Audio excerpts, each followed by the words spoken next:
La selección y diseño del proceso. La planificación y diseño de los productos determina el momento, las características, el conjunto de opciones que se ofertarán al mercado y las actividades que la función de operaciones deberá desarrollar para responder a las amenazas y oportunidades de la empresa, con el fin de determinar su posición competitiva. El diseño del proceso especifica cómo se desarrollarán tales actividades, guiando la elección y selección de las tecnologías de la organización, dictando el momento y las cantidades de recursos productivos a adquirir y su disponibilidad.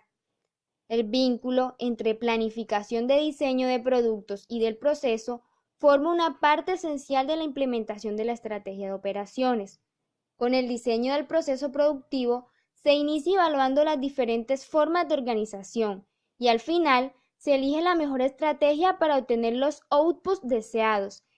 Es decir, con la estrategia de proceso se encuentra el modelo de producción que dé lugar a las condiciones y especificaciones demandadas por los clientes, sujetos a la disponibilidad de recursos y a los directivos. Uno puede definir la amplitud de la gama de productos a ofrecer, determinando después la capacidad productiva necesaria, o partir de los tipos de capacidad existentes para determinar los productos a fabricar. En el primer caso, la estrategia de producto influye sobre la capacidad, en sentido ascendente. En el segundo, la estrategia de proceso influye sobre lo que se va a fabricar, en sentido descendente. Los tipos de proceso o configuraciones productivas de acuerdo a la continuidad en la obtención del producto son por proyectos, por lotes y continua. Por proyectos, esta configuración se emplea para elaborar servicios o productos únicos y de cierta complejidad, como aviones o autopistas, que por lo general requieren inputs de gran tamaño, que son transportados al lugar donde se produce el bien o servicio. El responsable de operaciones debe preocuparse principalmente por la coordinación de un gran número de actividades y recursos interrelacionados, procurando no extender la duración del proyecto. Por lotes, aquí se utilizan las mismas instalaciones para obtener múltiples productos.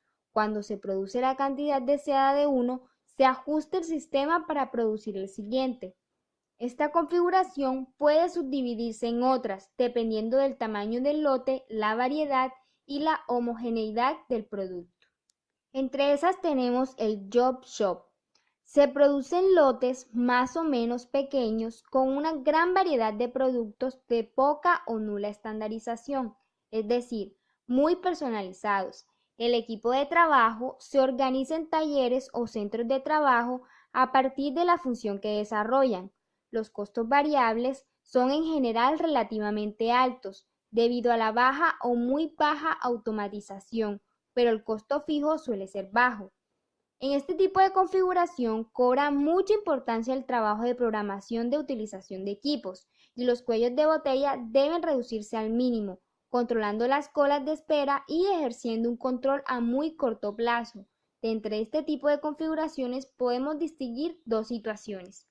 La primera situación es a medida o de talleres, en donde un pequeño número de operaciones poco especializadas son realizadas por uno o un grupo de trabajadores encargados de todo el proceso de producción, empleando los diferentes centros de trabajo.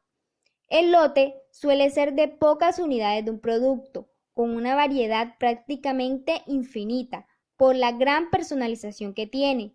Tiene un nivel de automatización casi nula generalmente, y el personal tiene que dominar las tareas que implica la fabricación, lo que permite tener una alta flexibilidad.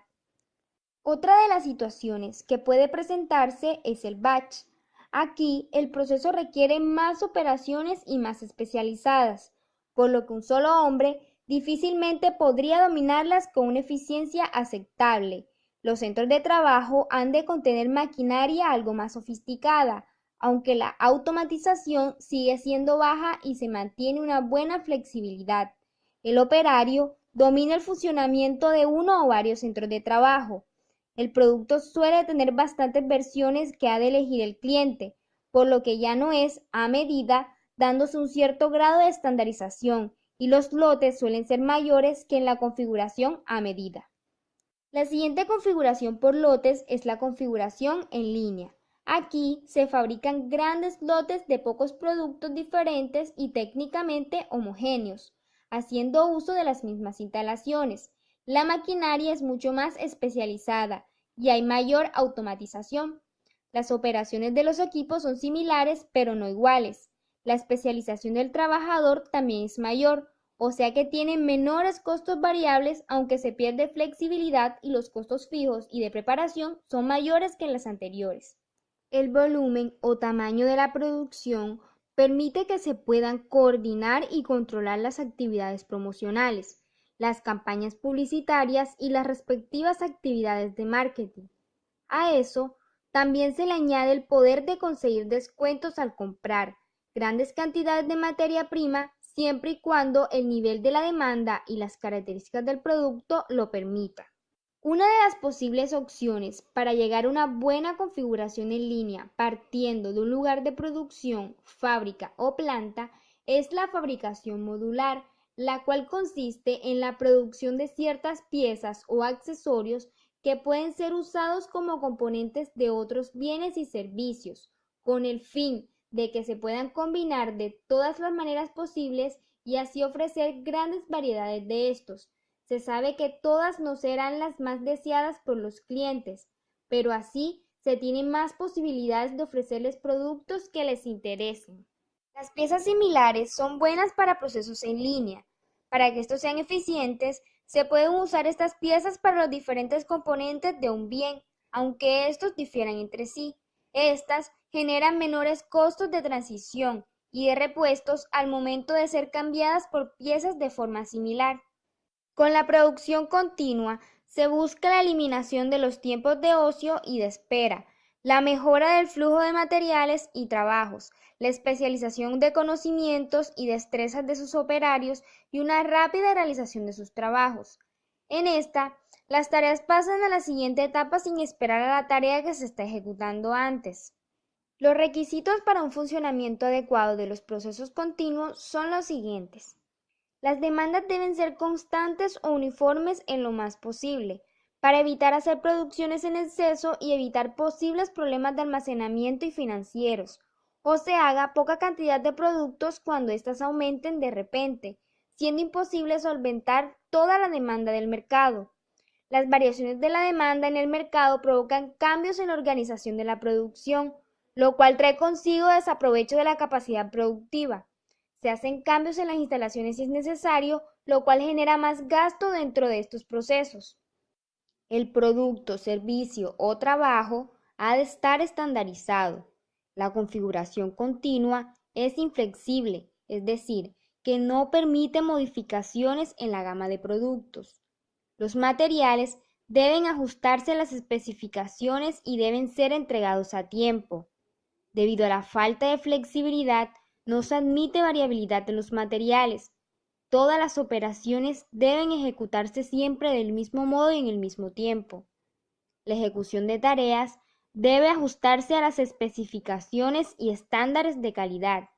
En la producción continua no se puede otorgar tiempo a corregir errores, debido a que la detallada caracterización de las etapas no permite realizar tareas diferentes a las preestablecidas. El mantenimiento debe ser preventivo. Si se produce una avería o una parada del equipo en alguna etapa, se detiene todo el flujo, por lo que se deben tomar todas las medidas para que esto no ocurra. Todas las etapas deben estar equilibradas. El tiempo de operación de cada etapa ha de ser el mismo con el fin de que el proceso esté equilibrado.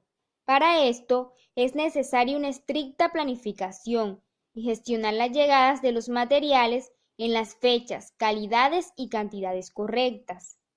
La gestión de los procesos continuos demanda una estricta planificación en la que todos los aspectos del proceso son prediseñados y tienen las siguientes ventajas.